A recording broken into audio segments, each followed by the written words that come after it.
Hi hello నమస్తే welcome to విజయ మా ఊరు ఆడియో బుక్స్ ఛానల్. నేను విజయలక్ష్మిని. ఫ్రెండ్స్, నవల స్రవంతిలో ప్రముఖ రచయిత శ్రీ ఇందు రమణ గారి నవల రిపోర్టర్ ధారావాహికగా వినిపిస్తున్నాను కదా. మరి ఇప్పటి వరకు రిపోర్టర్ నవల ధారావాహిక 12 భాగాలు మీరు వినడం జరిగింది, నేను వినిపించాను. సో మరి ఈ 12 భాగాల నవలలో కథ మీకు ఏ విధంగా అనిపించింది, అలాగే ఆడియో కూడా ఏ విధంగా అనిపించింది, దీని మీద మీ అభిప్రాయం తప్పకుండా నాకు తెలియచేయండి. మరి ఈరోజు మీకు రిపోర్టర్ నవల ధారావాహిక చివరి భాగం వినిపించబోతున్నాను. మరి ఇప్పటి వరకు కథ ఏ విధంగా జరిగింది అన్నది కూడా నాకు తెలియచేయండి కామెంట్స్లో. అలాగే ఇంకొక విషయం ఏంటంటే, మీరు ఇంకా ఎలాంటి నవలలు వినాలనుకుంటున్నారు, ఎవరి నవలలు వినాలనుకుంటున్నారు, ఏ నవలలు వినాలనుకుంటున్నారు, ఇవన్నీ కూడా నాకు కమెంట్స్లో తెలియచేస్తే ప్రతి కమెంట్ కూడా నేను చదువుతానండి, దానికి రిప్లై ఇస్తాను. అలాగే కమెంట్స్లో మీరు తెలియచేసినటువంటి నవలల్ని చదివి వినిపించే ప్రయత్నం కూడా తప్పకుండా చేస్తాను. మరి ఈరోజు రిపోర్టర్ నవల ధారావాహిక చివరి భాగంలోకి వెళ్ళిపోదాం.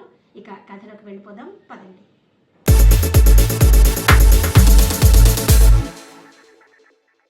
పెళ్లి ముహూర్తం దగ్గర పడిపోయిందని గాభరా పడుతూ పెళ్లి కార్డులు పంచడం కోసం ఆతృత పడుతున్నారు ప్రియాంక తల్లి జయంతిదేవి, మామయ్య శివాజీ.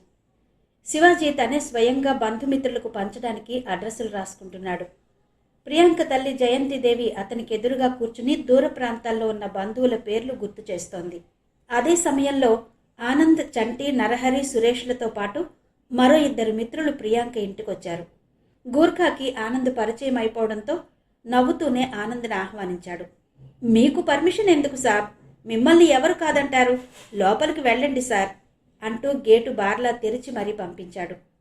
మేం సాబ్ ఎవరిని పంపొద్దంటుంది, తీరా రిపోర్టర్ ఆనంద్ సాబ్ పేరు చెప్పేసరికి నీరు కారిపోతుంది.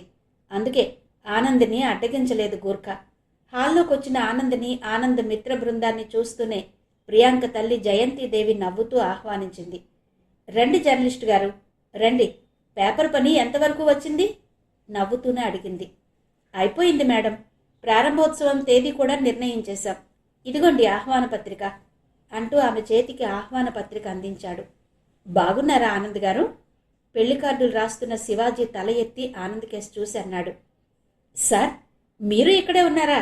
తలదించుకుని పెళ్లి పత్రికలు రాస్తుంటే ఎవరో అనుకున్నాను అంటూ శివాజీకి కూడా ఒక ఆహ్వాన పత్రిక ఇచ్చాడు ఆనంద్. ఆహ్వాన పత్రిక చూస్తూనే అవాక్కయింది జయంతిదేవి. అరే, ఇదే రోజు మా ప్రియాంక శివాజీల పెళ్లి, ఎలా? ఆశ్చర్యంగా అందామె.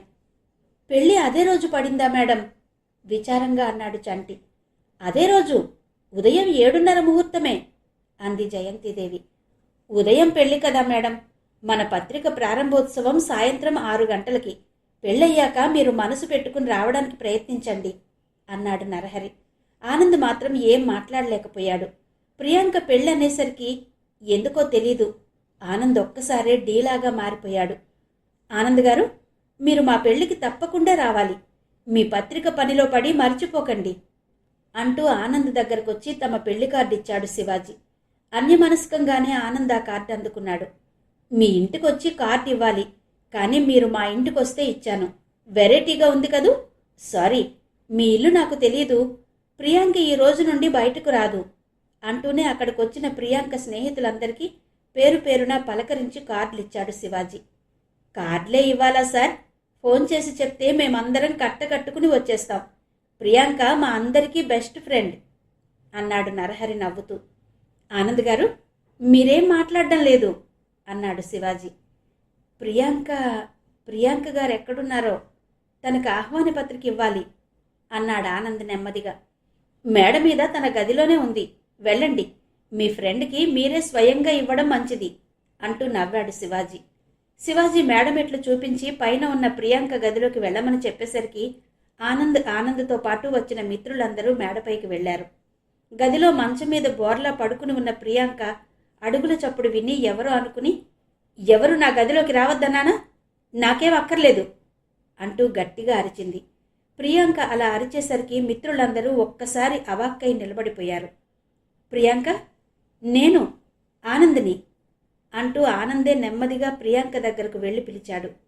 ఆనంద్ గొంతు చెవిన సోకేసరికి దిగ్గున లేచి కూర్చుంది ప్రియాంక. ఆనంద్ వెనక వచ్చిన మిగతా మిత్రులెవరినీ చూడలేదు. ఇంకేం మిగిలిందని ఇలా వచ్చావు? ఎలా ఉన్నానో చూడాలని వచ్చావా? కోపంగా అంది ప్రియాంక. ప్లీజ్ ప్రియాంక, మన వాళ్ళందరూ వచ్చారు అంటున్న ఆనంద మాటలు విని తల ఎత్తి చూసిన ప్రియాంక తన కాలేజీ మిత్రులందరినీ చూసి చటుక్కున మంచం మీద నుండి లేచి కూర్చుంది. రండి రండి, ఆనంద్ ఒక్కడే వచ్చాడనుకున్నాను అంటూ అందర్నీ లోపలకు ఆహ్వానించింది ప్రియాంక. ప్రియాంక, బాగున్నావా? మాట వరుసకి చంటి అన్నాడు.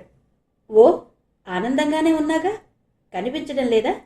మీ ఫ్రెండ్ అనుకున్నది సాధించాడు నవ్వడానికి ప్రయత్నిస్తూ వ్యంగ్యంగా అంది ప్రియాంక. ప్రియాంక, మీ పెళ్లి రోజే మన పత్రిక ప్రారంభోత్సవం కూడా అప్రయత్నంగానే అన్నాడు ఆనంద్. థ్యాంక్స్, నాకు రావలసిన పని లేకుండా పెట్టారు ముహూర్తం నవ్వుతూ అంది ప్రియాంక. అదేంటి అలా మాట్లాడతావు ప్రియాంక? మీ అమ్మగారు నువ్వు తప్పకుండా రావాలి. మీ పెళ్లి ఉదయం అయిపోతుందిగా, మన పత్రిక ప్రారంభోత్సవం సాయంత్రం కదా అంటూ ప్రియాంక చేతికి ఇన్విటేషన్ ఇచ్చాడు నరహరి. బావుంది, వస్తాను. ఆనంద్ గారి కల నెరవేరింది. మనం పేరు బావుంది అంది ప్రియాంక పొడి పొడిగా. వస్తాం ప్రియాంక, నీ పెళ్లికి అందరం రావడానికి ప్రయత్నిస్తాం నెమ్మదిగా అన్నాడు ఆనంద్. పెళ్లి పత్రికలు కూడా అందేశాయా? సీరియస్గా మొహం పెట్టి అంది ప్రియాంక. ఇప్పుడే ఇచ్చారు, వస్తాం అంటూ ఆనంద్ మరి మాట్లాడకుండా వెనుతిరిగాడు. మిత్రులందరూ ఆనంద్ని అనుసరించారు. తల దించుకుని వెనుతిరిగి వెళ్ళిపోతున్న ఆనంద్ని చూస్తూనే భోరున ఏడుస్తూ మంచం మీద కూలబడిపోయింది ప్రియాంక. ఆనంద్, చంటి జేగంట పత్రికాఫీసుకు బయలుదేరారు. తమ పత్రిక ఆహ్వాన పత్రాలు ఇన్ఛార్జ్ ఎడిటర్ సర్వేశ్వరరావు గారికి, బ్యూరో చీఫ్ శ్రీరామ్ గారికి ఇవ్వాలని బయలుదేరారు. ఆనంద్ జేగంట పత్రికాఫీసులో అడుగు పెట్టేసరికి ఎడిటర్ గారి క్యాబిన్లో కూర్చొని ఉన్నారు సర్వేశ్వరరావు గారు, శ్రీరామ్. రా ఆనంద్, రా, ఈ మధ్య బొత్తిగా కనిపించడమే మానేశావు ఆనంద్ని చూస్తూనే ఆహ్వానించారు ఎడిటర్ సర్వేశ్వరరావు. అదేంటి సార్, వార్తలు సక్రమంగానే పంపిస్తున్నానే గాభరాగా అన్నాడు ఆనంద్. వార్తల గురించి మాట్లాడడం లేదు, నీ హాజరు కోసం అడుగుతున్నాను. ఇంతకు ముందు వారానికి ఒక్కటైనా ఏదో ఒక ఇన్వెస్టిగేషన్ ఐటెం రాసేవాడివి, అదే గుర్తు చేస్తున్నారు సార్ అన్నాడు బ్యూరో చీఫ్ శ్రీరామ్. అయ్యో, అదేం లేదు సార్, కాకపోతే ప్రాంతీయ పత్రిక ఏర్పాట్లలో బిజీగా తిరుగుతున్నాను అన్నాడు ఆనంద్. ఇంకో వారం రోజుల్లో నీకు ఈ పత్రికకు రుణం తీరిపోతోందంటేనే బాధగా ఉంది ఆనంద్ విచారంగా అన్నాడు డెస్క్ ఇన్ఛార్జ్ ఎడిటర్ సర్వేశ్వరరావు. పత్రికలో రాయకపోతే రాయకపోవచ్చు గాని మీతో అనుబంధం వదులుకుంటానా సార్ నమ్రతగా అన్నాడు ఆనంద్. ప్రాంతీయ పత్రిక కదా, స్థానిక వార్తలకు ప్రాధాన్యతనిస్తూ నడిపిస్తే చాలా బాగుంటుంది అన్నాడు శ్రీరామ్. మీ సలహాలు సహాయం మాకెప్పుడూ కావాలి సార్. ఇదిగో సార్, మీరు తప్పక హాజరు కావాలి ఇద్దరికీ ఆహ్వాన పత్రికలు ఇస్తూ అన్నాడు ఆనంద్. ఇంతలో ఫోన్ రింగ్ అయ్యేసరికి ఇన్ఛార్జ్ ఎడిటర్ సర్వేశ్వరరావు రిసీవర్ తీశాడు. హలో, అవతల నుండి ఎవరో. అలాగే అన్నాడు సర్వేశ్వరరావు. అవునా? సర్వేశ్వరరావు గారే క్లుప్తంగా అన్నారు. ఇస్తాను, ఇక్కడే ఉన్నారు, ఇప్పుడే వచ్చారు అంటూనే ఆనంద్, నీకే మాట్లాడు అంటూ రిసీవర్ ఆనంద్ చేతికిచ్చారు సర్వేశ్వరరావు గారు. చెప్పండి రిసీవర్ అందుకుంటూ అన్నాడు ఆనంద్. అలాగే, నేను చూసుకుంటాను, నో ప్రాబ్లం. సాయంత్రం 6 గంటలకి పత్రిక ప్రారంభోత్సవం. ఎస్ ఎస్ అంటూ 5 నిమిషాలు మాట్లాడి ఫోన్ క్రెడిల్ చేశాడు ఆనంద్. ఆనంద్, ఎవరు ప్రశ్నార్థకంగా అన్నారు సర్వేశ్వరరావు. మీరు మాట్లాడారు కదా సార్ కుతూహలంగా అడిగాడు ఆనంద్. నీ గురించే వాకప్ చేశారు, వాళ్ళు అడిగిన 2 ప్రశ్నలు నీ గురించే, అంతే, నీకిమ్మన్నారు, రిసీవర్ నీ చేతికిచ్చేశాను అన్నాడు సర్వేశ్వరరావు. ఫోన్లో అవతల వ్యక్తి మాట్లాడిందంతా ఎడిటర్కి బ్యూరో చీఫ్కి పూసగుచ్చినట్టు చెప్పాడు ఆనంద్. వాళ్ళిద్దరూ ఒకేసారి ఉలిక్కి పడ్డారు. ఆనంద్, చాలా జాగ్రత్త, ఇది చాలా సున్నితమైన విషయం, చాలా జాగ్రత్తగా డీల్ చేయాలి, ఎక్కడా లీక్ కాకూడదు, ఆల్ ది బెస్ట్ అంటూ ఇద్దరూ ఆనంద్కి షేక్ హ్యాండ్ ఇచ్చారు. ఆనంద్ ఎడిటర్ గారి క్యాబిన్లో దూరిన దగ్గర నుండి బయట ఎడిటోరియల్ డిపార్ట్మెంట్లోకి వెళ్లి దూరి సబ్ ఎడిటర్స్తో పిచ్చాపాటిలో పడిపోయాడు చంటి. ఆనంద్ క్యాబిన్లో నుండి రాగానే చంటిని కేకేసి పిలిచాడు. ఇదిగో వస్తున్నా అంటూ వచ్చాడు చంటి. పద పోదాం అన్నాడు ఆనంద్. సార్, వస్తా సార్. ఎడిటర్ ఛాంబర్లో ఉన్న సర్వేశ్వరరావుకి, శ్రీరామ్కి చంటి కూడా బై చెప్పాడు. ఇద్దరూ పత్రికాఫీస్ నుండి బయటకు వచ్చారు. ఆనంద్ బైక్ స్టార్ట్ చేశాడు. సరిగ్గా అదే సమయంలో ఆనంద్ బైక్నే ఫాలో చేస్తున్న ఇద్దరు వ్యక్తులు హెల్మెట్లు ధరించి ఆనంద్ పక్కనుండే బైక్ని స్పీడ్గా పోనిస్తూ రివాల్వర్తో ఆనంద్పై కాల్పులు జరిపారు. అదే సమయంలో ఆనంద్ బైక్ మీద ఎగిరి కూర్చోబోయిన చంటి తుళ్లిపోవడంతో ఆనంద్, చంటి ఇద్దరూ బైక్తో సహా క్రింద పడ్డారు. అదే సమయంలో ఊహించని తీవ్రవాదులు రివాల్వర్తో ఆనంద్పై కాల్పులు జరుపుతూనే ముందుకు బైక్తో దూసుకుపోయారు. ఆనంద్, చంటి క్రింద పడిపోవడంతో రివాల్వర్ గురి తప్పి ఆ వెనకే నడిచి వెళ్తున్న ఇద్దరు పాదచారులకు తూటాలు తగిలాయి. ఇద్దరికి, ఒకరికి భుజంలో నుండి మరొకరికి పొట్ట దగ్గర తుపాకీ గుళ్ళు గాయం చేశాయి. ఈ హఠాత్ పరిణామానికి అక్కడ ఉన్న అందరూ అవాక్కయ్యారు. బైక్తో క్రింద పడ్డ ఆనంద్ తేరుకుని బైక్ని నిలబెట్టేసరికి జరిగిన ప్రమాదం తెలిసింది. చంటి గడగడా వణికిపోయాడు. జేగంట పత్రిక కార్యాలయం ముందే ఆనంద్ మీద అటాక్ జరగడం వలన అక్కడున్న సెక్యూరిటీ పత్రికాఫీస్ లోపలికి మెసేజ్ పంపించాడు. పత్రికాఫీస్లో ఉన్న ఎడిటర్ సర్వేశ్వరరావు, బ్యూరో చీఫ్ శ్రీరామ్తో సహా అందరూ ఆనంద్ దగ్గరకు పరిగెట్టుకొచ్చారు. ఆనంద్నే ఫాలో అవుతూ రక్షణగా మారువేషాల్లో పహారా కాస్తున్న కానిస్టేబుల్స్ ఇద్దరు పరుగు పరుగున అక్కడకు చేరుకున్నారు. వాళ్ళు ఆనంద్ వెనక అనుసరించొచ్చారు. ఆనంద్ పత్రికాఫీసు లోపలకు వెళ్లగానే బయట ఎదురుగా ఉన్న పాన్ షాప్ దగ్గర నిలబడి ఆనంద్ కోసం ఎదురు చూస్తున్నారు. వాళ్ళిద్దరూ చూస్తుండగానే ఎవరో ఇద్దరు హెల్మెట్లు ధరించి స్పీడ్గా వెళ్లిపోతూ ఆనంద్ మీద కాల్పులు జరపడం గమనించారు. కానీ అప్పటికే జరగాల్సిందంతా జరిగిపోయింది. అరక్షణంలోనే పోలీసు రక్షక వ్యాన్ అక్కడికొచ్చి చేరుకుంది. దాని వెనకే అంబులెన్స్ రావడం క్షతగాత్రులైన పాదచారులను ఎక్కించుకుని వెళ్లిపోయింది. ఆనంద్, చంటిల చుట్టూ ఇటు పోలీసులు, అటు పత్రికా సిబ్బంది, ప్రజలు చుట్టుముట్టేశారు. వెరీ లక్కీ ఆనంద్, క్షణంలో ప్రమాదం నుండి బయటపడ్డావు. లేకపోతే మై గాడ్, ఏం జరిగేదో ఆందోళనగా అన్నాడు ఎడిటర్ సర్వేశ్వరరావు. ఆనంద్కి కూడా నోట మాట రావడం లేదు. మృత్యువు ముంగిట వాలి అందకుండా తప్పించుకున్నాడు. తనకి ముందే తెలుసు ఏ క్షణమైనా తన మీద దాడి జరిగే అవకాశం ఉందనుకున్నాడు. కానీ ఇలా ఇంత హఠాత్తుగా మెరుపులా ఎదురవుతుందని గ్రహించలేదు. చంటైతే దాదాపు బట్టలు తడిపేసుకున్నాడు. మొహంలో ప్రేతకళ ఆవరించుకుపోయింది. ఆనంద్ని, చంటిని వెంటనే పత్రికాఫీసు లోపలకు తీసుకెళ్లారు సర్వేశ్వరరావు, శ్రీరామ్. పోలీసులు చుట్టుపక్కల వారి నుండి వివరాలు సేకరిస్తున్నారు. ఆనంద్ని అనుక్షణం కాపలా కాస్తూ ఉంచిన కానిస్టేబుల్స్ ఇద్దరూ అధికారుల నుండి ఎదుర్కోబోయే క్రమశిక్షణ చర్యలకు భయపడి అచేతనంగా నిలబడిపోయారు. ఆ మర్నాడు రిపోర్టర్ ఆనంద్ మీద అటాక్ అంటూ పెద్ద పెద్ద అక్షరాలతో అన్ని పేపర్లలోనూ అదే వార్త. వెంట్రుకవాసిలో తప్పిన ప్రమాదమని రాశాయి. ఆ వార్త చూస్తూనే చంద్రశేఖర్, పద్మావతిలకు మతిపోయింది. ఆనంద్ ఇంటికొస్తూ ఏదో చిన్న ప్రమాదంలా చెప్పాడు. కానీ పేపర్లన్నీ కళ్లకు కట్టినట్టు రాశాయి. క్షణంలో తప్పించుకున్నాడని, లేకపోతే అక్కడికక్కడే చనిపోయేవాడని రాశాయి. తీవ్రవాదులు ఆనంద్పై గురిచూసి కాల్చిన గుళ్ళు దారిన పోతున్న ఇద్దరు పాదచారులకు తగిలి గాయాలయ్యాయని, వారికి ఎలాంటి ప్రాణాపాయం లేదని రాశాయి.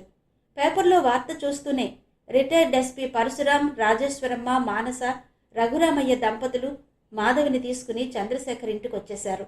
పేపర్లో వార్త చూసి తల్లడిల్లిపోయింది ప్రియాంక. నాయనమ్మకు చూపించి తెగ బాధపడిపోయింది. ఇంట్లో నుండి బయటకు వెళ్లడానికి వీలు లేకుండా కట్టుదిట్టం చేసింది జయంతిదేవి. తన అనుచరుల్ని కాపలా పెట్టాడు శివాజీ. ఆనంద్, నువ్వు అదృష్టవంతుడివి. త్రుటిలో ప్రమాదం తప్పిపోయింది. లేకపోతే ఎంత ఘోరం జరిగేదో ఆందోళనగా అన్నారు పరశురాం. అవును సార్, వీడికి చెప్తే వినడు. హాయిగా ఉద్యోగమో లేదా ఏదో వ్యాపారమో చేసుకోక ఈ రాతలు, పేపర్లు మనకెందుకంటే వినడు కోపంగానే అన్నాడు చంద్రశేఖర్. అంకుల్, చెప్పండి, డాడీకి ఏం అర్థం కావడం లేదు. ప్రమాదం అన్నది ఎక్కడున్నా ఎదురవుతుంది. మృత్యు దరిచేరవలసి వస్తే ఒంటి స్తంభం మేడలో ఉన్నా వదలదు. అలా అని ఏం చెయ్యకుండా ఉంటామా? రోడ్డు మీద యాక్సిడెంట్లు జరుగుతున్నాయని నడవడం మానేస్తామా? సూటిగా అన్నాడు ఆనంద్. ఏవైనా బుద్ధి చెప్పాలనుకుంటే ఇదండి వరస. ఏం చేయగలం చెప్పండి? బాధగా అంది పద్మావతి. అవునమ్మా, ఆనంద్ చెప్పింది నిజమే. చావు కోసం ఎదురు చూస్తూ బ్రతకలేం కదా. బ్రతకడమే దినదిన గండం. భయపడ్డవాడు క్షణక్షణం చస్తాడు. ఆనంద్ చెప్పింది నిజమే కదా, రఘురామయ్య గారు అన్నారు. అన్నయ్య, మరోసారి ఆలోచించన్నయ్యా, దిగులుగా అంది మాధవి. ఆనంద్ పక్కనే నిలబడి కళ్ళ నీళ్లు దించుకుంది. యుద్ధం ప్రారంభమయ్యాక పిరికివాడిలా వెనకడుగు వేస్తే వెంటపడి చంపుతారమ్మా శత్రువులు. కానీ యుద్ధం కూడా కాదు, నేను నేరం చేశానని వాళ్ళు నమ్ముతున్నారు. నేను చేసింది నేరం కాదు, పొరపాటు అని గ్రహిస్తే ఏమీ లేదు. వాళ్ళు మనుషులేనమ్మా. చావుకు భయపడి నా ఆశయాన్ని వదులుకుంటే నేను నిజంగా బ్రతికి ఉన్నా మరణించినట్టే కదమ్మా అంటూ వడివడిగా మేడమెట్లెక్కి తన గదిలోకి వెళ్ళిపోయాడు ఆనంద్. ఆనంద్ అలా అనేసరికి ఎవరూ ఏం మాట్లాడలేకపోయారు. ఎలా జరిగేది అలాగే జరుగుతుంది, ఇక మన చేతుల్లో ఏం లేదు, అంతా బాబా దయ నిట్టూరుస్తూ అంది పద్మావతి. మానస భయంతో బిత్తచిచ్చిపోయి మూలన కూర్చుకుపోయింది. ఇంతలో ఫోన్ రింగ్ అయింది. అందరూ ఆందోళనగా కూర్చున్నారు. ఒక్కసారే ఫోన్ రింగ్ అయ్యేసరికి చంద్రశేఖర్ ముందుగా తేరుకుని వెళ్ళి రిసీవర్ ఎత్తాడు. హలో అన్నాడు నిర్లిప్తంగానే. ఎవరు? ఆనంద్ గారు లేరా? అవతల నుండి ఎవరో అడుగుతున్నారు. మీరు? ప్రశ్నార్థకంగా అడిగాడు చంద్రశేఖర్. నేను పోలీస్ కమిషనర్ని మాట్లాడుతున్నాను. మీరెవరు? అడిగారు కమిషనర్. సార్, నేను ఆనంద్ ఫాదర్ని. సార్, మా ఆనంద్ని మీరే కాపాడాలి ఆందోళనగా అన్నాడు చంద్రశేఖర్. ఆనంద్కేమీ కాదు, మీరేం భయపడకండి. ఈ వృత్తిలో మిత్రులుంటారు, శత్రువులు ఉంటారు. ఆనంద్ ఏం చేస్తున్నారు? అడిగాడు కమిషనర్. పైన తన గదిలో పడుకున్నాడు సార్, పిలవమంటారా? నమ్రతగా అడిగాడు చంద్రశేఖర్. పోలీస్ కమిషనర్ గారు ఫోన్లో మాట్లాడుతున్నారని తెలియగానే రిటైర్డ్ ఎస్పీ పరశురాం గభాలన లేచి చంద్రశేఖర్ దగ్గరకు వెళ్లారు. ఓసారి తనకి ఫోన్ ఇమ్మన్నట్టు సైగ చేశారు పరశురాం. వద్దులేండి, లేపక్కర్లేదు, ఆనంద్కి ధైర్యం చెప్పాలనే చేశాను, అంతే అవతల నుండి కమిషనర్ చెప్తున్నాడు. సార్, మీ మిత్రులు ఎస్పీ పరశురాం గారు మాట్లాడతానంటున్నారు మీమాంసగా అన్నాడు చంద్రశేఖర్. అయ్యో, ఇవ్వండి సార్ అట్నుంచి ఆనందంగా అన్నారు కమిషనర్. నమస్తే కమిషనర్ గారు పరశురాం ఫోన్ తీసుకుని అన్నారు. నమస్తే సార్, బాగున్నారా? అడిగాడు కమిషనర్. ఆనంద్ విషయంలోనే ఆందోళనగా ఉంది సార్, నెమ్మదిగా చెప్పారు పరశురాం. భయపడక్కర్లేదు సార్, ఆనంద్ మీద అటాక్ చేసింది తీవ్రవాదులు కాదు ఉన్నట్టుండి అన్నారు కమిషనర్ గారు. ఉలిక్కి పడ్డారు పరశురాం. మరి? ఆశ్చర్యంగా అన్నారు. తీవ్రవాదులు కాదని తెలిసింది, ఆనంద్ మీద ఎవరో కక్ష కట్టి చేశారు ఈ పని అన్నారు కమిషనర్. ఎందుకంటారు? ఆందోళనగా అన్నారు పరశురాం. మొన్న మధ్య పెద్ద మొత్తంలో ఆర్డీఎక్స్ జెరటిన్ స్టిక్స్ పట్టుకున్నాం, అది మాకు ఆనందే పట్టించాడు. బహుశా ఆ ముఠాకి సంబంధించిన వాళ్ళని మా అనుమానం అన్నారు కమిషనర్. ఎలా చెప్పగలరు? ప్రశ్నించారు పరశురాం. ఆనంద్ మీద అటాక్ చేసిన వాళ్ళిద్దరూ దొరికిపోయారు. వాళ్ళిద్దరూ విజయవాడ నుంచి వచ్చిన కిరాయి గుండాలు. వాళ్ళు కూడా నేరస్తుడి అడ్రస్ చెప్పలేకపోతున్నారు. ఇంకా ఇంట్రాగేషన్ జరుగుతోంది. ఈ విషయాలు ఆనంద్కి తెలియచేయండి అన్నారు కమిషనర్. అలాగే సార్ అన్నారు పరశురాం గారు. ఉంటాను సార్, ఈ విషయాలు ఇంకెవ్వరికీ చెప్పకండి సార్, ముఖ్యంగా ఆనంద్ ఇంట్లో వాళ్ళకి, మరింత భయపడతారు అన్నారు కమిషనర్. ఎస్ సార్ అన్నారు పరశురాం. ఏమంటున్నారు సార్? ఆందోళనగా అడిగాడు చంద్రశేఖర్. ఏం కాదంటున్నారు, ఆనంద్ మీద అటాక్ చేసిన వారు సాదాసీదా మనుషులేనట, భయం లేదంటున్నారు చెప్పాడు పరశురాం. ఏమో, అంతా బాబాదయ. ఆనంద్ ఈ గండాలన్నీ గట్టెక్కి హాయిగా పిల్లా పాపలతో కలకాలం సుఖ సంతోషాలతో ఉంటే చాలు. పద్మావతి బాబా ఫోటో కోసి చూస్తూ దండం పెట్టుకుంది. ఆమె బాబాకి నమస్కరించుకోగానే మిగతా అందరూ బాబా ఫోటో కేసి చూసి నమస్కరించుకున్నారు. ఎస్పీ పరశురాం మాత్రం ఆలోచనలతో సతమతమవుతూ అచేతనంగా కుర్చీలో కూర్చుండిపోయారు. మానస కేసి చూస్తూ కళ్లలో నీళ్లు దించుకున్నారు పరశురాం. ఆనంద్కి మనసంతా గందరగోళంగా ఉంది. ఇంకో 4 రోజుల్లో పత్రిక ప్రారంభోత్సవం జరగబోతోంది. ఈలోగా తన మీద హత్యా ప్రయత్నం జరగడం ఆందోళన కలిగించింది. మంచం మీద పడుకుని కళ్ళు మూసుకున్నాడు ఆనంద్. దట్టమైన అడవులు, చుట్టూ పహారా కాస్తూ చిరుత పులుల్లా తిరుగుతున్న 4 యువకులు, తల మీద టోపీలు, చేతిలో గన్ను, కాళ్లకు మిలిటరీ బూట్లు, ఆకుపచ్చ రంగుల్లో చెట్ల ఆకుల్లో కలిసిపోయినట్టు ఉన్న యూనిఫారాల్లో ఉన్న యువకులు. వీరందరూ కళ్లలో మెదిలేసరికి ఉలిక్కిపడి లేచాడు ఆనంద్. ఆ రోజు కామ్రేడ్ సుజాతక్క తనకి ఆప్యాయంగా ఆదరించి అన్నం పెడుతున్నప్పుడు దూరంగా పహారా కాస్తున్న 2 యువకులు తననే దొంగచాటుగా గమనించడం చూశాడు. ఆ రోజు ఆ యువకులు కూడా తన దరిదాపులకు రాలేదు. ఆమడ దూరంలో తమకి కాపలాగా చుట్టూ పహారా కాస్తూ గస్తీ తిరిగారు. మధ్య మధ్యలో గమనిస్తున్న వారి చూపుల్ని మాత్రం ఆనంద్ అప్పుడే పసిగట్టాడు. ఆ చూపులు తనని వెంటాడుతూనే ఉన్నాయి. ఆ చూపుల్లో ఏదో తెలియని ఆకర్షణ ద్యోతకమవుతోంది. కానీ ఆ క్షణం ఆ విషయాన్ని వాళ్ళని అంతగా పట్టించుకోలేదు. కానీ ఇప్పుడు వాళ్లే గుర్తొస్తున్నారు. నిన్న పత్రికాఫీసులో ఇన్ఛార్జ్ ఎడిటర్ సర్వేశ్వరరావు గారితో మాట్లాడి తనతో మాట్లాడిన తర్వాత 5 నిమిషాలకే తనపై దాడి జరిగింది. అన్నా, జాగ్రత్త, మీ మీద దాడి జరగబోతోంది. మీరు వచ్చి వెళ్ళాక మాలో మార్పు కలిగింది. జనస్రవంతిలో కలవాలని ఉంది. కానీ మా ఉనికి గమనించిన వెంటనే మమ్మల్ని పోలీసులు ఎన్కౌంటర్ చేస్తారనే భయం కూడా మాకుంది. అందుకే మీ సహాయం కోరుతున్నాం. ఎవరో ఇద్దరు, బహుశా వాళ్లే అయి ఉంటుంది. వాళ్ళు జనస్రవంతిలో కలవాలని కోరుకుంటున్నారు. దానికి వేదిక కావాలి. దానికి సరైన సహాయం కావాలి. అదే వాళ్లకు చెప్పాడు. వాళ్ళు సరేనన్నారు. నిజంగా తనకెంతో ఆనందం కలిగింది. తన మీద నమ్మకంతో తన పేరు అడిగి తనతోనే సంభాషించిన వారికి ఎలాగైనా భద్రత కల్పించాలి. అదే నిర్ణయించుకున్నాడు. అలా మాట్లాడి అక్కడి నుండి పత్రికాఫీసు మెట్లు దిగి బైక్ స్టార్ట్ చేసేసరికి ఉరుముల్లేని పిడుగుల్లా మీద పడి ధన్ ధన్మని కాల్చి పారిపోయారు. ఎవరు వాళ్ళు? ఆ ఇద్దరు ఎవరు? వీరేనా? తనని ఏమార్చారా? తను ఎక్కడున్నది గుర్తుపట్టడానికేనా ఫోన్ చేశారు? మరి తన మీద అటాక్ జరగబోతోందని ముందుగానే ఎందుకు హెచ్చరించారు? ఆనంద్ బుర్ర నిండా ఎడతెగని ఆలోచనలు. లేదు, ఇలాంటి భయాలకి తను దూరంగా ఉండాలి. తన ధ్యేయం, తన ఆశ, తన ఆశయం ప్రజల కోసం, ప్రగతి కోసం పోరాడాలి. పతితులార, భ్రష్టులార, బాధ సర్పదష్టులార, ఏడవకండి, నేనున్నానంటూ మనం పత్రికతో ప్రజల పక్షాన నిలబడి నేల కూలినా పర్వాలేదు. నిజం కోసం నిలువెత్తుగా సమాధైనా పర్వాలేదు.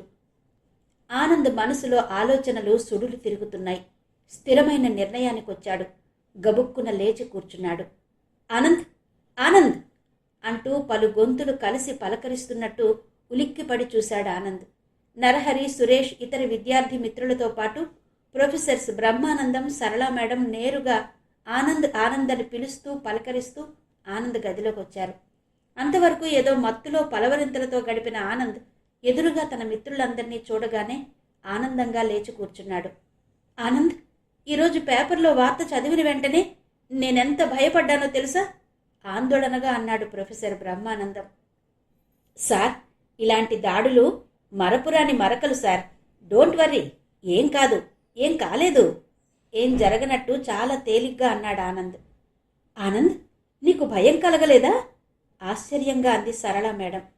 మేడం, స్కూల్కి వెళ్తే టీచర్ కొడుతుందని, బైక్ తీస్తే రోడ్డు మీద ఏదో గుర్తొస్తుందని, యుద్ధానికి పోతే ప్రాణాలు పోతాయని భయపడితే బ్రతకడం వ్యర్థం మేడం. చావు పుట్టుకలు ఎవరికీ తెలిసి జరగవు మేడం. అందుకోసం మీరు నడవడం మానేస్తారా? దాడులకు భయపడి దారి తప్పుతామా? అన్నాడు ఆనంద్. ఆనంద్ ఉపన్యాసం విన్నాక మిత్రులంతా ఆనందంతో చప్పట్లు కొట్టారు. ఈరోజే మన పత్రిక ప్రారంభోత్సవం జరిగినంత ఆనందంగా ఉందన్నారు అందరూ. పదండి, పత్రిక పని ఆగిపోయింది. ప్రారంభోత్సవానికి సమయం లేదు, తొందర పెడుతూ అన్నాడు ఆనంద్. పత్రికాఫీసులో అలంకరణ పని పూర్తయింది. డమ్మీ పత్రిక కూడా నువ్వు నిన్న తెచ్చావు కదా, ఏది? నరహరి అడిగాడు. పద, మన పత్రికాఫీసులోనే ఉంది. నిన్న జేగంట పత్రికలో అందరికీ మన పత్రిక ఆహ్వాన పత్రాలు ఇచ్చేశాను అంటూ ఆనంద్ గబగబా డ్రెస్ చేసుకున్నాడు. కించిత్ కూడా భయపడిని ఆనంద్ మనోధైర్యం చూసి ప్రొఫెసర్స్ బ్రహ్మానందం, సరళా మేడంలతో పాటు విద్యార్థులంతా ఆశ్చర్యపోయారు. పాపం, చంటిగాడు ఎలా ఉన్నాడో బట్టలు వేసుకుంటూ అన్నాడు ఆనంద్. నీతో చంటిగాడు కూడా ఉన్నాడా? ఎవరో అడిగారు.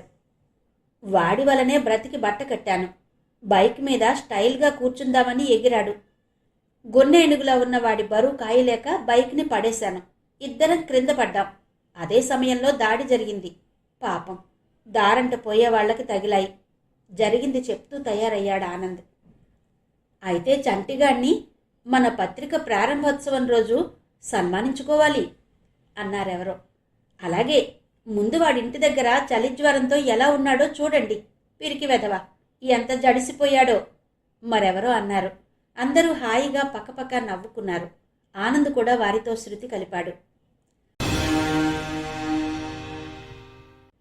పెళ్లి మండపం అంగరంగ వైభవంగా అలంకరించారు. రామకృష్ణ బీచ్ దగ్గర ఉన్న ప్రహ్లాద కళ్యాణ మండపానికి నగరంలో ఉన్న ప్రముఖులంతా హాజరవుతున్నారు. ఉదయం పెళ్లి కావడంతో ఓ మూల డైనింగ్ హాల్లో పెళ్లికి వచ్చిన అతిథుల కోసం అల్పాహారం ఏర్పాటు చేశారు. అల్పాహారాల్లో ఎన్ని రకాలున్నాయో అన్నీ అక్కడికక్కడే వండి వడ్డిస్తున్నారు. సుమారు 25-30 కౌంటర్లు. ఆ కౌంటర్ల దగ్గర క్యూలో అతిథులు బారులు తీరి ఉన్నారు. పెళ్లి మండపం రకరకాల పూలతో ఎంతో దేదీప్యమానంగా అలంకరించారు. పగలు కావడం వలన ఎక్కడా విద్యుద్దీకరణకు అవకాశం లేకుండా పోయింది. వీడియోగ్రాఫర్లు నలుమూలలా కెమెరాలు అమర్చారు. పెళ్లి తతంగానికి హాజరైన అతిథులందరూ వీక్షించడానికి వీలుగా అన్ని మూలల్లోనూ పెద్ద పెద్ద తెరలు అమర్చి పెళ్లి కార్యక్రమాన్ని లైవ్ కార్యక్రమంగా చూపరులకు అందుబాటులో ఉంచారు. పెళ్లికి చంద్రశేఖర్ పద్మావతి దంపతులు, రఘురామయ్య వసుంధరమ్మ దంపతులు, వారితో మాధవి, రిటైర్డ్ ఎస్పీ పరశురాం రాజేశ్వరమ్మ దంపతులు, మానస, చంటి, నరహరి, సురేష్, ప్రొఫెసర్స్ బ్రహ్మానందం, సరళా మేడం, ఎంతోమంది యూనివర్సిటీ విద్యార్థులు, ప్రొఫెసర్స్ అందరూ హాజరయ్యారు. మానస, మాధవి పెళ్లి మండపం అంతా కలియ తిరిగారు. పెళ్లి కూతురున్న విడిది గది వెతుక్కుంటూ వెళ్లారు. పెళ్లి మండపం మీద ఇంకా ఏర్పాట్లు చేస్తున్నారు. పంతులు గారు వచ్చి అన్ని ఏర్పాట్లు చూస్తున్నారు. ముహూర్తానికి ఇంకా సమయం ఉండడం వలన మండపం నిండుకోలేదు. పెళ్లికి హాజరైన అతిథులందరూ అల్పాహారం ఆరగించడంలో ఉన్నారు. డైనింగ్ హాల్ అంతా రద్దీగా ఉంది. ఆనంద్, చంటి మిగతా మిత్రులు తీసుకుని అల్పాహారానికి క్యూలో నిలబడ్డారు. అప్పటికే చాలామంది విద్యార్థులు టీ, కాఫీ కౌంటర్ల దగ్గర ఉన్నారు. మానస, మాధవి పెళ్లికూతురి విడిది గది వెతుక్కుంటూ ప్రియాంక దగ్గరకు వెళ్లారు. అక్కడ ప్రియాంక తల్లి జయంతిదేవి ఇంకా ఎవరెవరో ఉన్నారు. అందరూ బాగా ఉన్నవాళ్లలాగే ఉన్నారు. ఒంటి నిండా బంగారం కప్పుకున్నట్టు అలంకరించుకున్నారు. Hello Priyanka, super! ఈ అలంకరణలో మాకే ముద్దొస్తున్నావు. ప్రియాంకని ముద్దు పెట్టుకుంటూ అంది మానస. మాధవి కూడా అవునండి అంది మొహమాటంగా. మానస, మన వాళ్ళందరూ వచ్చారా అడిగింది ప్రియాంక. వచ్చారు, కింద డైనింగ్ హాల్లో కుస్తీలు పడుతున్నారు అంది నవ్వుతూ. ఆనంద్ ఎలా ఉన్నాడు? మొన్న జరిగిన దాడిలో ఏం దెబ్బలు తగలలేదు కదా? నెమ్మదిగా మానస చెవి దగ్గర అంది ప్రియాంక. నిక్షేపంలా ఉన్నాడు. పత్రిక ప్రారంభోత్సవంలో తలమునకలై తిరిగాడు. అది ఈరోజే కదా అంది మానస. ఆనంద్ రాలేదా? ఆతృతగా అడిగింది ప్రియాంక. రాకపోవడమా? మన గ్యాంగ్నంతటినీ దగ్గరుండి తీసుకొచ్చాడు నవ్వుతూ అంది మానస. పాపం, ఇంకా ఆనంద్ని మరిచిపోలేకపోతోంది. సిగ్గు విడిచి తననే ఆరా తీస్తోంది. బాధపడింది మానస మనసులోనే. నువ్వు అదృష్టవంతురాలివి మానస, కోరుకున్నవాడిని పొందగలిగావు అంది ప్రియాంక. అవును ప్రియాంక, నా చిన్నతనం నుండి నేనెంతగానో ప్రేమించిన వాళ్ళంతా అమ్మ, నాన్న, బావ అందరూ దూరమయ్యారు. భగవంతుడు నేను కోరుకున్న ఆనందుని మాత్రం దగ్గర చేశాడు ఆనందంగా అంది మానస. ఇంతలో ప్రియాంక బాధపడుతూ మానసతో మాట్లాడడం గమనించిన ప్రియాంక తల్లి జయంతిదేవి గభాలను అక్కడికొచ్చింది. మీరు టిఫిన్ చేశారా? వెళ్ళండి, డైనింగ్ హాల్లో రద్దీ తగ్గిందంటున్నారు. వేగంగా వెళ్ళి టిఫిన్ చేసి మండపంలో కూర్చోండి అంది జయంతిదేవి. ప్రియాంక, వస్తాం, కింద మండపంలో ఉంటాం అంటూ మానస, మాధవి అక్కడి నుంచి వచ్చేశారు. పెళ్లి మండపంలో పెళ్లి కొడుకును కూర్చోబెట్టి పంతులు వినాయకుడి పూజకు ఏర్పాట్లు చేస్తున్నాడు. పెళ్లి మండపం అంతా నెమ్మదిగా అతిథులతో నిండుకుంటోంది. పెళ్లి ముహూర్తం దగ్గర పడింది. పంతులు పెళ్లి కూతుర్ని తీసుకురండి అంటూ కేక వేస్తున్నాడు. ఆనంద్ మిత్ర బృందం అంతా వరుసగా కూర్చున్నారు. పెళ్లి బాజాలు మోగుతున్నాయి. పంతులు వల్లిస్తున్న మంత్రాలు పెళ్లి బాజాలతో కలిసిపోయి వినసొంపుగా వినిపిస్తున్నాయి. ఎవరో 2-3 మగవాళ్లు పెళ్లి కూతురు ప్రియాంకని పెద్ద బుట్టలో కూర్చోబెట్టి మోసుకొస్తున్నారు. ఆనంద్కి ఆ దృశ్యం చూసి మనసు చివుక్కుమంది. ఆనంద్కి తెలియకుండానే హృదయంలో ఎక్కడో ఏదో మూల చిన్న బాధ కలుక్కుమనిపిస్తోంది. ఈ రోజు నుండి ప్రియాంక తామందరికీ చాలా దూరంగా వెళ్ళిపోతోంది. మునుపటిలా చనువుగా సరదాగా ఉండడానికి కుదరదు. పరాయి మనిషి అయిపోతోంది. ఆనంద్ కళ్ళలో నీళ్లు గిర్రున తిరిగాయి. ఆనంద్ని ఓరకంట చంటి గమనిస్తూనే ఉన్నాడు. పెళ్లిపీటల మీద పెళ్లి కూతుర్ని కూర్చోబెడుతున్నప్పుడు ప్రియాంక పెళ్లి మండపంలో కూర్చున్న అతిథులందరికేసి ఓసారి తేరిపార చూసింది. ప్రియాంక కళ్ళు ఎవరికోసమో వెతుకుతున్నట్టే ఉన్నాయి. ఆమె కళ్ళలో దైన్యం కొట్టొచ్చినట్టు కనిపిస్తోంది. క్షణం ఆనంద్ని చూసి కళ్ళింత చేసింది. మరుక్షణం చటుక్కున రెప్పలు వాల్చేసింది. ఆ క్షణం ఆనంద్ కూడా ప్రియాంకని తదేకంగా చూశాడు. ఆనంద్ హృదయం అంతా అల్లకల్లోలమైపోయింది. గభాలున జనాల మధ్య నుండి లేచి ఓ మూలన గోడవారగా వెళ్లి నిలబడ్డాడు. చంటి ఆనంద్ వెనక వెళ్ళాడు. మానస కోసం మనసు చంపుకున్నావు కదూ, ప్రేమించిన ప్రియాంకని వదులుకున్నావు, ఎందుకురా? బాధగా ఆనంద్కు మాత్రమే వినపడేలా అన్నాడు చంటి. ష్, ఎవరైనా వింటారు అంటూ చంటిని రెక్కపట్టుకుని ఎవరూ లేని దగ్గరకు లాక్కుపోయాడు ఆనంద్. ఆనంద్ చంటి పెళ్లి మండపంలో నుండి బయటికి రావడం గమనించిన నరహరి, సురేష్, మిగతా విద్యార్థులందరూ ఆనంద్ దగ్గరకు వచ్చారు. ఆనంద్, వచ్చి కనిపించాం కదా, వెళ్ళిపోదాం, అక్కడ మన పనులకు అంతరాయం రాకూడదు కదా అన్నాడు నరహరి. పదండి అన్నాడు నిర్లిప్తంగానే ఆనంద్. ఆనంద్ బైక్ మీద కూర్చున్నాడు చంటి. ఎందుకురా ఇలా చేశావు? ప్రియాంక నిన్నెంత ప్రాధేయపడిందో నాకు తెలుసురా అన్నాడు చంటి. ప్రియాంకకి అందరూ ఉన్నారు, పాపం మానస పిచ్చిది, నా మీద ఎన్నో ఆశలు పెట్టుకుంది. అమ్మా నాన్న కూడా మానస మీదే మనసు పడ్డారు, ఇక నాదేముంది అన్నాడు నిర్లిప్తంగా. మరి ప్రేమ? చంటికి ఏం మాట్లాడాలో అర్థం కాలేదు. జరిగే దానికోసం ఆలోచించాలరా, జరగని దానికోసం ఆలోచించి ఆరోగ్యం ఆనందం పాడు చేసుకుంటామా? ప్రేమ, పెళ్ళి, పిల్లలు ఇదే నా జీవితం అంటే ఆశ ఆశయాలు ఉండవా? 2 కళ్ళు కాళ్ళు పోయిన వాళ్ళు కూడా ఏదో ఆశయం కోసం జీవిస్తున్నారా, ఏదో సాధిద్దామని. అదేరా జీవితం. అంతేకాని ప్రేమించిన ప్రేయసి కోసం ప్రాణాలు తీసుకోవడం కాదురా ప్రేమంటే. అందరి బాగు కోరుకోవడం ప్రేమంటే. మనల్ని కన్న తల్లిదండ్రుల కోసం కూడా ఆలోచించాలి కదరా బాధగా అన్నాడు ఆనంద్. నువ్వేరా ఆనంద్, హెడ్స్ ఆఫ్ అంటూ ఆనంద్ని వెనక నుండి అమాంతం కౌగలించుకున్నాడు చంటి. ఉండ్రా బాబు, మొన్నట్లా ఇద్దరం కింద పడతాం అంటూ బైక్ను కొంచెం స్లో చేశాడు ఆనంద్. సాయంత్రం కావస్తోంది. ఎన్ఏడి కొత్త రోడ్డు జంక్షన్లో ఉన్న ప్రియా ఎన్క్లేవ్ దగ్గర జనసందోహం. కొత్తగా ప్రారంభించబడుతున్న మనం దినపత్రిక ఆహ్వానం మేరకు నగరం నలుమూలల నుండి చోటామోటా రాజకీయ నాయకులందరూ హాజరవుతున్నారు. యూనివర్సిటీ విద్యార్థుల్లో కొందరు సహకార ప్రచురణ సంఘంగా ఏర్పడి పత్రిక నిర్వహిస్తున్నారని తెలిసి యూనివర్సిటీ అధ్యాపక బృందం, వివిధ కాలేజీల విద్యార్థి సంఘాల విద్యార్థులు లెక్కకు మించి హాజరయ్యారు. సభా వేదిక వద్ద కట్టుదిట్టమైన ఏర్పాట్లు చేశారు పోలీసులు. జిల్లా కలెక్టర్ జీవన్లాల్, పోలీస్ కమిషనర్లు హాజరవుతున్నారు. అంతేకాక తీవ్రవాదుల హిట్లిస్టులో ఉన్న రిపోర్టర్ ఆనంద్ రక్షణ కోసం నగరంలోని పోలీసులందరినీ సమావేశ స్థలం చుట్టూ మోహరించారు. వారం క్రితమే ఆనంద్ మీద దాడి జరగడం వలన పోలీసులు చాలా సీరియస్గా తీసుకున్నారు. పత్రిక ప్రారంభోత్సవానికి విచ్చేసిన అతిథులకు డ్రింక్లు, మంచినీళ్లు అందించడానికి కూడా హోంగార్డుల్ని, పోలీసుల్ని కేటరింగ్ సిబ్బంది డ్రెస్సుల్లో ఏర్పాటు చేశారు. ఇటు సర్వీస్ చేసినట్టు ఉంటుంది, జనాల్లో కలిసిపోయిన తీవ్రవాదుల్ని పసిగట్టినట్టు ఉంటుందని కమిషనర్ పన్నిన వ్యూహం అది. యూనిఫారాల్లో పోలీస్ అధికారులు, కానిస్టేబుల్స్ వేదిక చుట్టూ బందోబస్తుల్లో ఉన్నారు. మఫ్టీల్లో కూడా ఎంతో మంది పోలీసులు జనాల్లో కలిసిపోయి కొందరు చిన్న చిన్న దుకాణాలు తెరుచుకుని కొందరు సభా వేదిక వద్దకు వచ్చిన వారందరినీ క్షుణ్ణంగా పరిశీలిస్తున్నారు. క్యాటరింగ్ బాయ్స్ వేషాల్లో ఉన్న పోలీసులు సభలో కూర్చున్న ఆహుతులందరికీ డ్రింకులు సప్లై చేస్తూ అందరినీ పరిశీలిస్తున్నారు. ఇంతలో జిల్లా కలెక్టర్, పోలీస్ కమిషనర్ వాహనాలు రావడంతో నిర్వాహకులు పరుగులు తీశారు. కారు దగ్గర నుండే వారిని ఆహ్వానించి వేదిక వద్దకు తీసుకొచ్చారు. జేగంట పత్రిక in-charge editor Sarveswararao, bureau chief Sriram కూడా వారి పక్కనే కూర్చున్నారు. నగరంలో ఉన్న కాలేజీల నుండి లెక్చరర్స్, స్టూడెంట్స్ కూడా ఎక్కువ మంది వస్తున్నారు. ముఖ్యంగా స్టూడెంట్స్ నిర్వహించబోతున్న దినపత్రిక అంటూ ప్రచారం చేయడం వలన చాలామంది స్వచ్ఛందంగానే వస్తున్నారు. కాలేజీ లెక్చరర్లలా తయారయ్యి తీవ్రవాదుల నాయకుడు, మరో తీవ్రవాది వేరువేరుగా సభా ప్రాంగణంలోకి ప్రవేశించారు.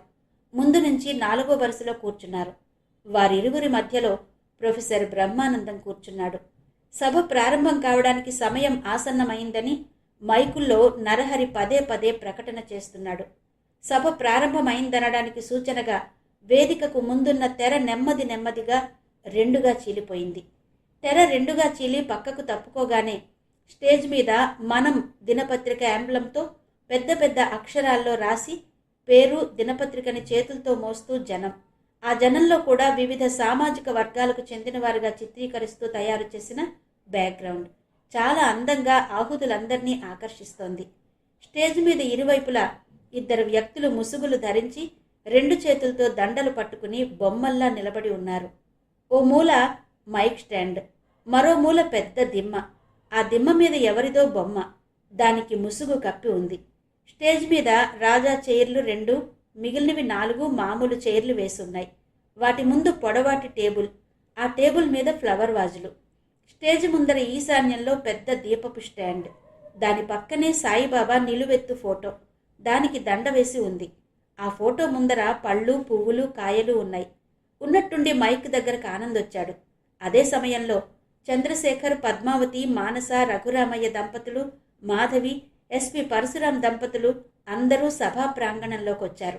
ముందు వరుసలో విఐపీలకు కేటాయించిన సీట్లలో వచ్చి కూర్చున్నారు.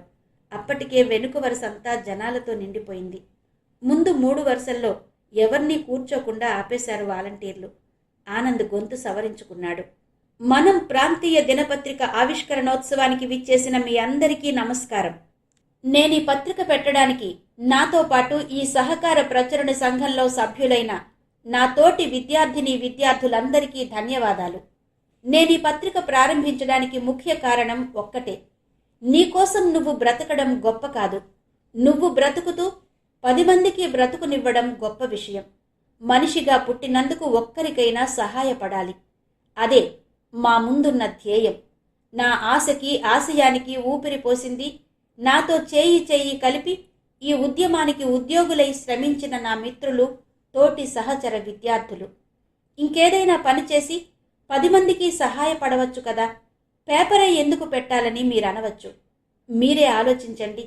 ఒక్క చేత్తో 100 మందికి సహాయం చేయాలంటే ఏం చెయ్యాలి? సహాయమే కాదు, వారిని సంస్కరించాలి, మంచికి సహకరించాలి, చెడ్డని సంహరించాలి. అంటే ఏం చెయ్యాలి? అందుకే పత్రికే దానికి సరైన ఆయుధమని తలిచాను. ఒక సాధారణ వ్యక్తి మున్సిపాలిటీ స్వీపర్తో ఫలానా వీధిలో చెత్త సరిగ్గా ఎత్తలేదంటే ఏమంటాడు? పోరా, పోయి నీకు వీలైతే నువ్వే ఎత్తి పారేయ్ అంటాడు.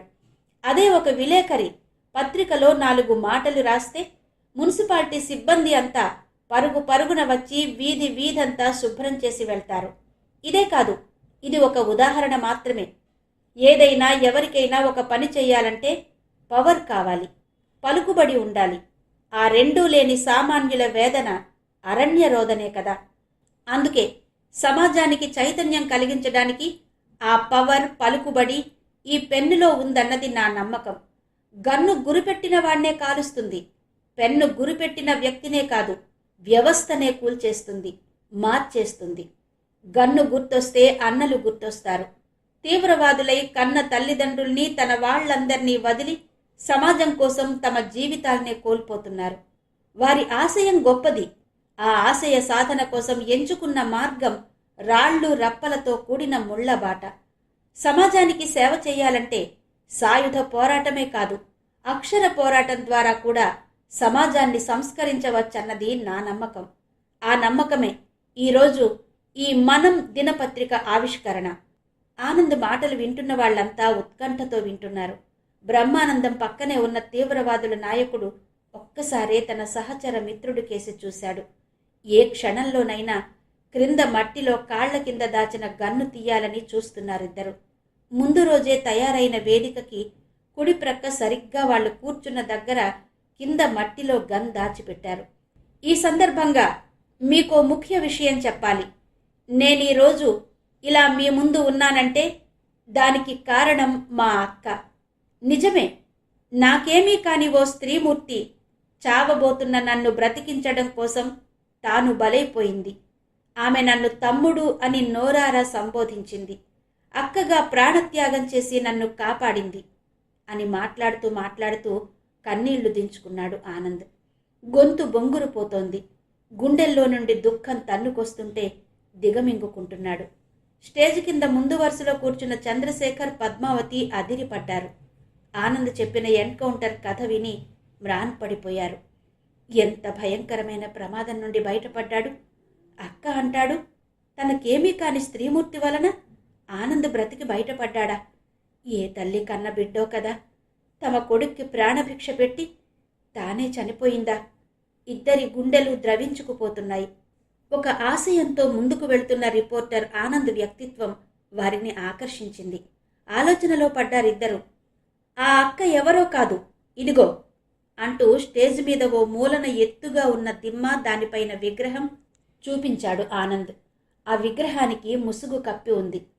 మీ అందరూ అంగీకరిస్తే ముందుగా ఈ విగ్రహావిష్కరణ జరిపించాకే మిగతా కార్యక్రమాలు మొదలు పెట్టాలన్నది నా ఆలోచన.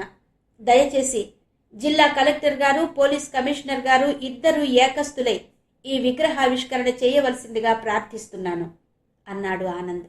ఆనంద్ అలా అనగానే అందరూ ఆనందంతో కరతాళ ధ్వనులు కురిపించారు. అందరిలోనూ ఎవరా అక్క అన్న ఉత్సుకత మొదలైంది. జిల్లా కలెక్టర్ గారు విగ్రహావిష్కరణ చేశాక పోలీస్ కమిషనర్ ఆ విగ్రహం మెడలో దండ వేశారు. విగ్రహం చూస్తూనే సభికులే కాదు, వేదిక మీద ఉన్నవాళ్లు కూడా షాక్ అయ్యారు. ఈ విగ్రహం చూశారుగా, ఈమె కామ్రేడ్ సుజాతక్క. ఇటీవలే పోలీస్ కాల్పుల్లో మరణించింది. ఆ క్షణంలో నేను అక్కడే ఉన్నాను. ఒక రిపోర్టర్గా తీవ్రవాదుల దగ్గర ఇంటర్వ్యూ కోసం వెళ్ళాను. ఆ క్షణం జరిగిన పోరాటంలో నేను చనిపోవలసింది.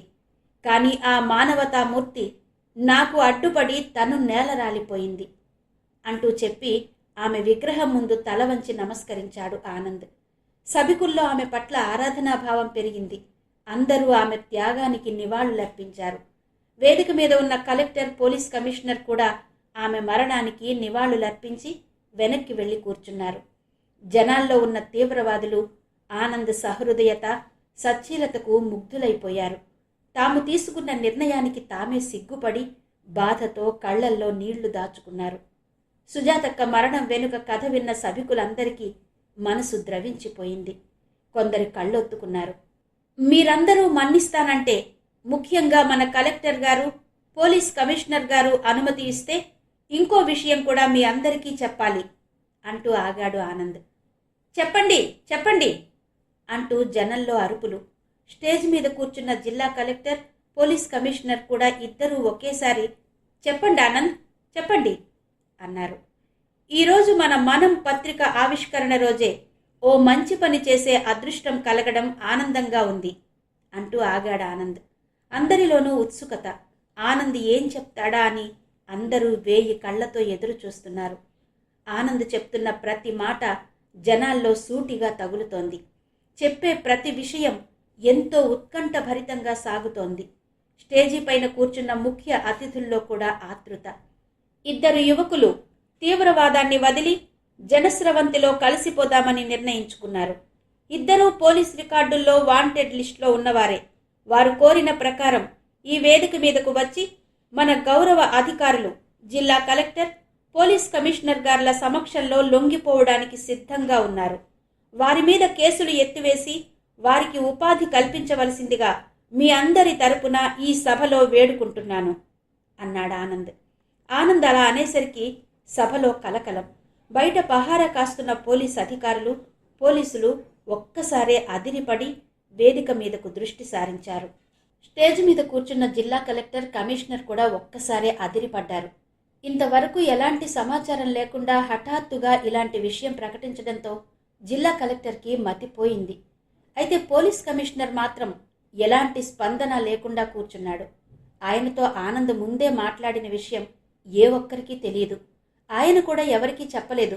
ఆనంద్కి, పోలీస్ కమిషనర్కి ఇద్దరికీ అసలు విషయం తెలుసు. క్రింద జనాల్లో కూర్చున్న తీవ్రవాదులు కూడా ఉలిక్కిపడి ఉత్కంఠతో చూశారు. ఎవరు, ఏ దళం సభ్యులు లొంగిపోతున్నారు? కొంపదీసి తమలోని వారేనా? ఏమో ఆలోచిస్తూ ఊపిరి బిగబట్టి ఎదురు చూస్తున్నారు. ఆనంద్ కోరిన ప్రకారం లొంగిపోయిన తీవ్రవాదులకు తప్పనిసరిగా పునరావాసం కల్పిస్తాం.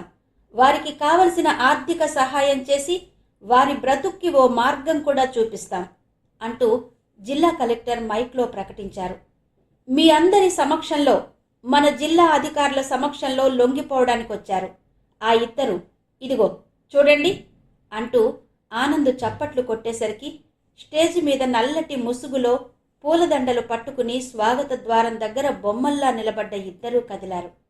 బొమ్మల్లా ఉన్నవారు కదిలి తమ ముసుగులు తీసేయడం గమనించిన సభికుల్లో హర్షధ్వానాలు, కేరింతలు, చప్పట్లు మిన్నుముట్టాయి. ఇద్దరూ ముసుగులు తీసి తమ చేతుల్లో ఉన్న దండలు ఒకరు కమిషనర్కి, మరొకరు కలెక్టర్ మెడలో వేశారు. దండలు వేసి వినయంగా అందరికీ నమస్కరించి ముఖ్య అతిథుల వెనక్కి వెళ్లి నిలబడ్డారు. ఆ ఇద్దరినీ చూసి జనాల్లో ఉన్న రఘురామయ్య, రిటైర్డ్ ఎస్పీ పరశురాం దంపతులు ఆనందంతో ఉక్కిరిబిక్కిరైపోయారు. పట్టరాని సంతోషంతో కళ్ల నుండి ధారలుగా కారుతున్న ఆనంద భాష్పాలను తుడుచుకోవడం కూడా మర్చిపోయారు. ఆ ఇద్దరు, ఒకరు రవికుమార్, రిటైర్డ్ ఎస్పీ పరశురాం కుమారుడు, రెండవ వ్యక్తి శంకర్, రఘురామయ్య గారి కుమారుడు. మాధవి ఆనందానికి అవతుల్లేవు. మానస అయితే స్థాణువులా అయిపోయింది. చిన్నప్పటి నుండి ఎంతో అమితంగా ప్రేమించిన బావ కళ్ల ముందు కనిపించేసరికి మెదడు మొద్దుబారిపోయింది. జనస్రవంతిలో కలిసిపోయిన రవికుమార్, శంకర్లకు అభినందనల వెల్లువ. యూనివర్సిటీ విద్యార్థులంతా లేచి నిలబడి జేజేలు పలికారు. రఘురామయ్య, వసుంధరమ్మ దంపతులు, రిటైర్డ్ ఎస్పీ పరశురాం దంపతులు, మాధవి, మానస ఆనందం పట్టలేక కుర్చీల్లో నుండి లేచి వేదిక వెనుక పక్కకు వెళ్లారు. ఎంతకెంతకు వారిని కలుద్దామా అన్న ఆతృత వాళ్ళది. పావుగంట పాటు సమావేశం ముందుకు సాగలేదు. పహారా కాస్తున్న పోలీస్ అధికారులంతా వేదిక మీదకు చూస్తూ వాళ్ళు ఆనందంగా చప్పట్లు కొడుతున్నారు. ఇన్నాళ్ల తమ శత్రువులనుకున్న వాళ్ళు ప్రజల మధ్యకు వచ్చి లొంగిపోవడంతో వారు ఆనందపడుతున్నారు. ఇదే అదనుగా భావించి తీవ్రవాదులిద్దరూ జనాలను తప్పించుకుని స్టేజి వెనక్కు వచ్చి తమ దారిలో వెళ్లిపోయారు. 100 మంది చెడ్డవారిని చంపినా తప్పులేదు. ఒక నిరపరాధిని నేలకూల్చడం భరించరాని నేరం. మనం తొందరపడి ఉంటే ఒక ఉన్నతమైన వ్యక్తిని సమాజానికి దూరం చేసేవాళ్లం. జీవితకాలం మానసిక క్షోభ అనుభవిద్దాం. మన సుజాతక్క చావలేదు. ఆనంద్ రూపంలో బ్రతికే ఉంది. ఆమె ఆశయం తిరిగి ఊపిరి పోసుకుంది. పదపోదాం అంటూ ముందుకు నడిచాడు దళనాయకుడు, తన సహచరుడితో నెమ్మదిగా గుసగుసగా మాట్లాడుతూ. గందరగోళం సద్దుమణిగింది. సభ తిరిగి ప్రారంభమైంది. ఆనంద్ మైక్ అందుకున్నాడు. ఇప్పుడు మన జిల్లా కలెక్టర్ గారు మనకి 2 హితవచనాలు చెప్పవలసిందిగా కోరుతున్నాను అంటూ ఆనంద్ పక్కకు తప్పుకున్నాడు. ఈరోజు మనం ప్రారంభోత్సవం మాత్రమే అనుకున్నాను. కానీ పత్రిక ఆశయాలని ప్రారంభంలోనే కార్యరూపంలో ప్రదర్శించిన ఆనంద్ ఆశ తప్పక నెరవేరుతుంది. ప్రజల కోసం పాటుపడ్డ పత్రికగా మనం దినపత్రిక 10 కాలాల పాటు వర్ధిల్లాలని కోరుకుంటూ సెలవు తీసుకుంటున్నాను అంటూ ముగించారు కలెక్టర్. మరో అతిథి పోలీస్ కమిషనర్ గారిని ప్రసంగించవలసిందిగా కోరుతున్నాను అంటూ ఆనంద్ మైక్ కమిషనర్ గారికిచ్చాడు.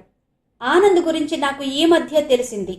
చదువుకుంటూ చిన్న రిపోర్టర్గా తన ఉనికికి ఊపిరి పోసుకున్న ఆనంద్ ఇంత ఎత్తుకి ఎదిగాడంటే అది ఆనంద్లో ఉన్న నిష్కల్మష తత్వం, పొరుగువాడికి సాయపడాలనే మనసు, ప్రాణాలకు తెగించి వార్తలు సేకరించే ఆనంద్ ఎవరికీ లొంగని సీతయ్య లాంటివాడు. అలాంటి ఆనంద్ చేతిలో మనం పత్రిక దినదిన ప్రవర్ధమానంగా వెలగాలని కోరుకుంటున్నాను. సెలవు అంటూ ముగించారు. ఆ తర్వాత Jeganta editor Sarveswararao, bureau chief Sriram కూడా మాట్లాడారు. ఇక మన దినపత్రిక ఆవిష్కరణ అంటుండగానే జనాల మధ్యకు ప్రియాంక తల్లి జయంతిదేవి, ప్రొఫెసర్ సరళా మేడం సహాయంతో అక్కడికొచ్చింది ప్రియాంక. ఉదయం పెళ్లి కూతురిలా ఎంతో అందంగా ముస్తాబైన ప్రియాంక చెవులకు మెడలో ఎలాంటి అలంకరణ లేకుండా సాదా అమ్మాయిలా వచ్చింది. వాళ్లను చూస్తూనే బ్రహ్మానందం లేచి తన పక్కన ఖాళీగా ఉన్న కుర్చీల్లో కూర్చోబెట్టాడు. ప్రియాంకని అలా చూస్తూనే ఆనంద్ తల గిర్రున తిరిగిపోయింది. ఒక్కసారే స్థాణువులా అయిపోయాడు. ఆనంద్, ఆనంద్, ఏమైంది ఏమైంది? కార్యక్రమం నడిపించు. వెనక నుండి నరహరి వచ్చి ఆనంద్ని గట్టిగా గిల్లేసరికి సర్దుకున్నాడు. ఇప్పుడు మనం దినపత్రికను ఆవిష్కరించవలసిందిగా చిరంజీవి బేబీ మాలతిని వేదిక మీదకు తీసుకురావాల్సిందిగా కోరుతున్నాను అన్నాడు ఆనంద్. ఆనంద్ అలా అనగానే వేదిక పక్క నుండి వీల్ చైర్లో 7 ఏళ్ల పాపని కూర్చోబెట్టి క్లీనర్ కుర్రాడు, అతని తల్లి వీల్ చైర్ తోసుకుంటూ జనాల మధ్యకొచ్చారు. జనాల్లో కలకలం. ఎవరి పిల్ల? ఈ పిల్లతో దినపత్రిక ఆవిష్కరణ జరపడమా? అందరూ వింతగా చూస్తున్నారు.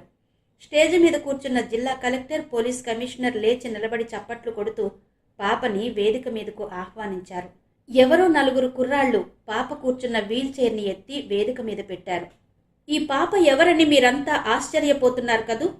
అతి చిన్న వయస్సులోనే మృత్యువుతో పోరాడి గెలిచిన మృత్యుంజయురాలు. గుండె జబ్బుకి ఇటీవలే బైపాస్ సర్జరీ జరిగింది. ఈ అమ్మాయిని బ్రతికించింది ఎవరో తెలుసా? పెన్ను. ఈ కలం బలం ఏంటో చూపించాలని ఈ పాపని మీ ముందుకు తెచ్చాను. ఈ పాపతోనే ఎందుకు పత్రికావిష్కరణ చేయిస్తున్నానంటే మీకు ఈ దృశ్యం కలకాలం గుర్తుండాలని, కళ్ల ముందు కదలాలని, మృత్యుంజయరాలైన పాపతో ఆవిష్కరణ చేయిస్తున్నాం అంటూనే పాప చేతికి మనం దినపత్రిక ప్రతులు కట్టిన బంగారు వర్ణం ప్యాకెట్టు, కత్తెర అందించారు నిర్వాహకులు. బంగారు రంగులో ఉన్న ప్యాకెట్టుకు కట్టిన ఆకుపచ్చ రిబ్బన్లను కత్తెరతో కత్తిరించింది పాప. అందులో ఉన్న పేపర్లన్నీ వేదిక మీద ఉన్న వాళ్ళకి పంచిపెట్టారు. క్రింద కూర్చున్న జనాల్లో కూడా కలకలం, పేపరు చూడాలన్న ఆతృత. అయితే అప్పటికే నిర్వాహక విద్యార్థులు నలుమూలలా పేపర్ తొలి ప్రతి పట్టుకుని అందరికీ పంచుకుంటూ వస్తున్నారు. మనం దినపత్రిక చూసిన సభికులంతా ఆశ్చర్యపోయారు. కలర్లో అద్భుతంగా ఉంది. ముఖ్యంగా ఈరోజు ఈ సభలో లొంగిపోయిన తీవ్రవాదుల ఫోటోలతో వార్త. కామ్రేడ్ సుజాతక్క విగ్రహం ఫోటో, దాని క్రింద ఆనంద్ చెప్పిన కథనం అంతా పత్రికలో ముద్రించారు. మొదటి పేజీ ప్రాణాలతో పోరాడి మృత్యుంజయరాలైన చిన్నారి కథనం. అంతేకాదు, ఆ రోజు ఉదయమే జరిగిన ప్రియాంక పెళ్లి ఫోటోలు. అందులో వేదిక పెళ్లిపీటల మీదకు ప్రియాంకను తీసుకొచ్చిన దృశ్యాలే ఉన్నాయి. మిగతాది కథనం. అరగంట పాటు అందరూ పత్రికని అటూ ఇటూ తిప్పుతూ మనం పత్రిక అందచందాలు, వార్తల విషయమై చర్చల్లో మునిగిపోయారు. పత్రిక కార్యాలయాన్ని పాప చేతే ప్రారంభించారు. సభ ముగిసింది. అందరూ ఎవరి దారిన వాళ్ళు వెళ్ళిపోయారు. ఆనంద్ మాత్రం ఆందోళనగా ఉన్నాడు. ప్రియాంక అలా ఎందుకు ఉందో అర్థం కాలేదు. రిటైర్డ్ ఎస్పీ పరశురాం, రాజేశ్వరమ్మ దంపతులు రవికుమార్ని కౌగలించుకుని ఆనందభరితులయ్యారు. రఘురామయ్య, వసుంధరమ్మ దంపతులు శంకర్ని చూసి మురిసిపోయారు. మాధవి పరిగెట్టుకుని వెళ్లి శంకర్ని పట్టుకుని ఏడ్చేసింది. మానస మనసు స్వచ్ఛంగా మారిపోయింది.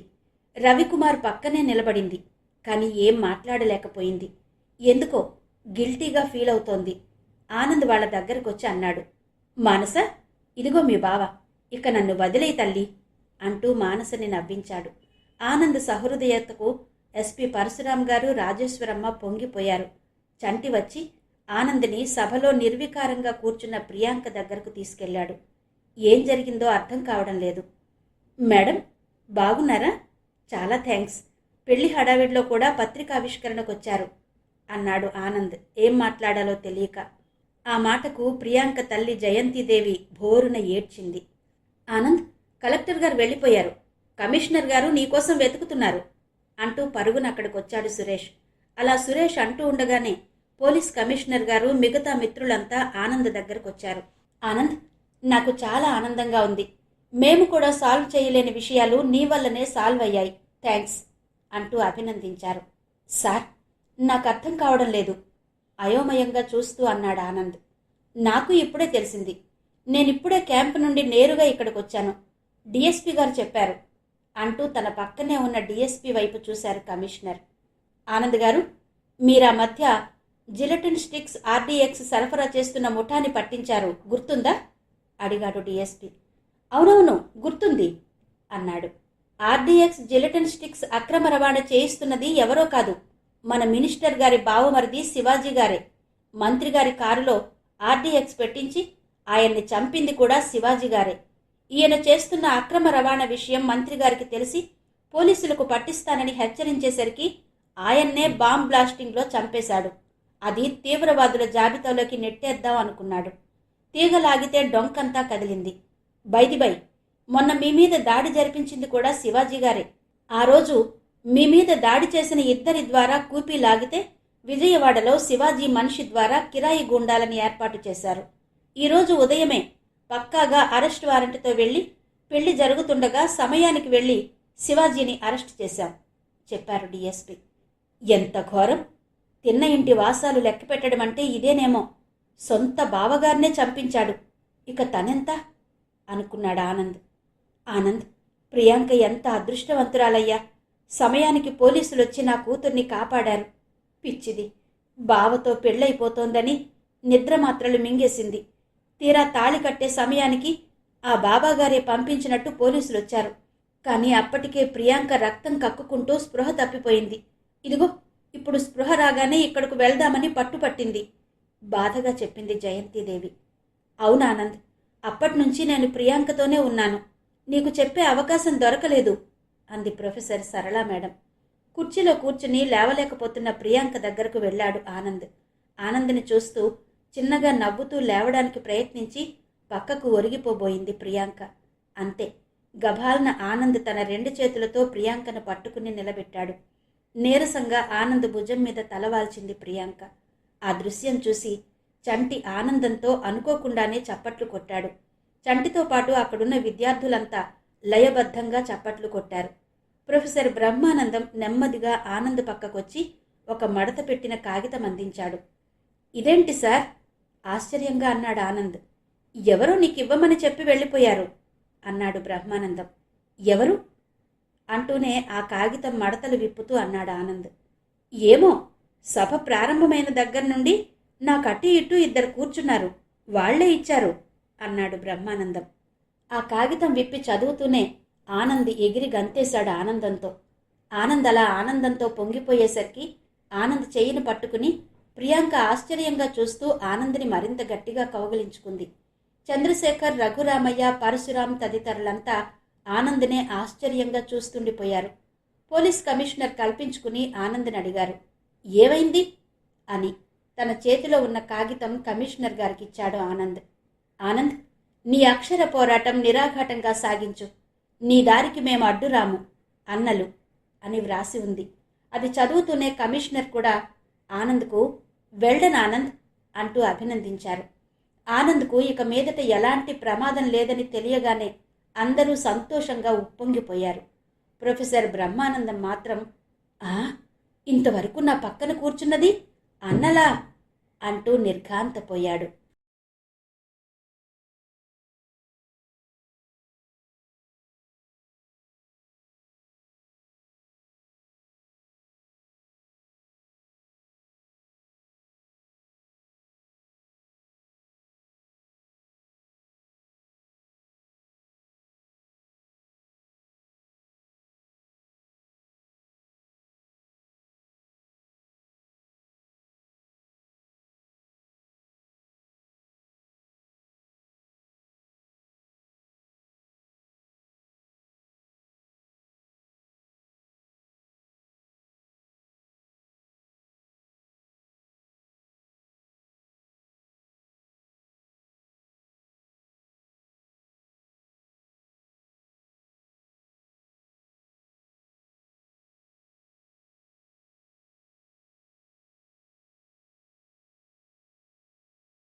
విన్నారు కదండి, రిపోర్టర్ నవల ధారావాహిక చివరి భాగం.